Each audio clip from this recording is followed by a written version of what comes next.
Friends, welcome back to my channel. இன்னைக்கு காரசாரமான ஒரு ஈரல் கிரேவி எப்படி செய்கிறதுன்னு பார்க்கலாமா? வாங்க வீடியோக்குள்ளே போகலாம். நான் இன்றைக்கி மண்ணீரல் தான் எடுத்திருக்கேன்.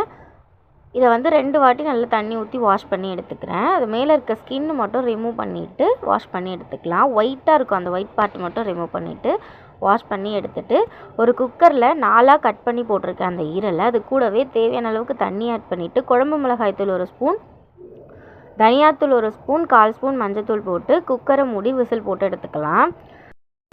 ஈரல் விசில் வர கேப்பில் குழம்புக்கு மசாலா ரெடி பண்ணிக்கலாம். அதுக்கு ஒரு மிக்ஸி ஜாரில் 3 மீடியம் சைஸ் வெங்காயத்தை ரஃபாக ஸ்லைஸ் பண்ணி ஆட் பண்ணியிருக்கேன். அது கூடவே 2 மீடியம் சைஸ் தக்காளியும் ரஃபாக ஸ்லைஸ் பண்ணி ஆட் பண்ணிவிட்டு அது கூடவே 1 இன்ச் இஞ்சியை 4ஆக கட் பண்ணி ஆட் பண்ணியிருக்கேன். அது கூடவே 5லேருந்து 6 பல் பூண்டு ஆட் பண்ணிவிட்டு அது கூடவே 1 ஸ்பூன் மிளகுத்தூள் ஆட் பண்ணிவிட்டு நல்லா அரைச்சி எடுத்துகிட்டு வந்துடுறேன்.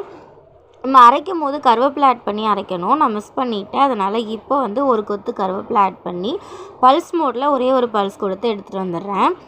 இது ஒரு ஓரமாக வச்சுட்டு இப்போ தாளிச்சிடலாம் நம்ம குழம்பு. அதுக்கு ஒரு கடாயில் ஒரு 2லேருந்து 2.5 ஸ்பூன் அளவுக்கு எண்ணெய் ஆட் பண்ணிவிட்டு எண்ணெய் நல்லா காஞ்சதும் சீரகம் போட்டு தாளிக்கணும். எண்ணெய் நல்லா காஞ்சதும் 1 ஸ்பூன் சீரகம் ஆட் பண்ணிவிட்டு அது கூடவே நம்ம அரைச்சி வச்சுருக்க விழுதை ஆட் பண்ணி நல்லா மிக்ஸ் பண்ணி வேக வச்சுக்கணும். இப்போ இந்த வெங்காயம் தக்காளி பேஸ்ட்டில் இருக்கிற பச்சை வாசனை போகிற அளவுக்கு நம்ம நல்லா குக் பண்ணி எடுத்துக்கணும். இது கூடவே தேவையான அளவுக்கு உப்பு ஆட் பண்ணிவிட்டு கொதிக்க வச்சுக்கலாம். நல்லா கொதித்து வெங்காயம் தக்காளியோட ரா ஸ்மெல் போனதும் நம்ம வேக வச்சுருக்க மண்ணீரலை இது கூட ஆட் பண்ணிவிட்டு குக் பண்ணிக்கணும். மண்ணீரலில் ஹெல்த் பெனிஃபிட்ஸ் அதிகமாக இருக்குது. லெஸ் கொலஸ்ட்ரால் உள்ள ஒரு மீட் இது. இதில் அயன், புரோட்டீன், விட்டமின்ஸ் எல்லாமே அதிகமாக இருக்குது. ஹீமோக்ளோபின் அளவு கம்மியாக இருக்கவங்க இதை ரெகுலராக எடுத்துகிட்டு வரும்போது ஹீமோக்ளோபின் அளவு அதிகரிக்கும். ப்ரெக்னென்ட் லேடிஸ், ஃபீடிங் மதர்ஸ் எல்லாமே இந்த மண்ணீரலை அடிக்கடி செஞ்சு சாப்பிடும் போது ஹீமோக்ளோபின் அளவு அதிகரிக்கும். இப்போ நம்ம வேக வச்சு எடுத்து வச்சுருக்க ஈரலை அந்த குழம்பு கூடவே ஆட் பண்ணிவிட்டு நல்லா கொதிக்க வச்சுக்கலாம். நல்லா குழம்புல இருக்க தண்ணி வற்றி வர வரைக்கும் கொதிக்க வச்சுக்கலாம்.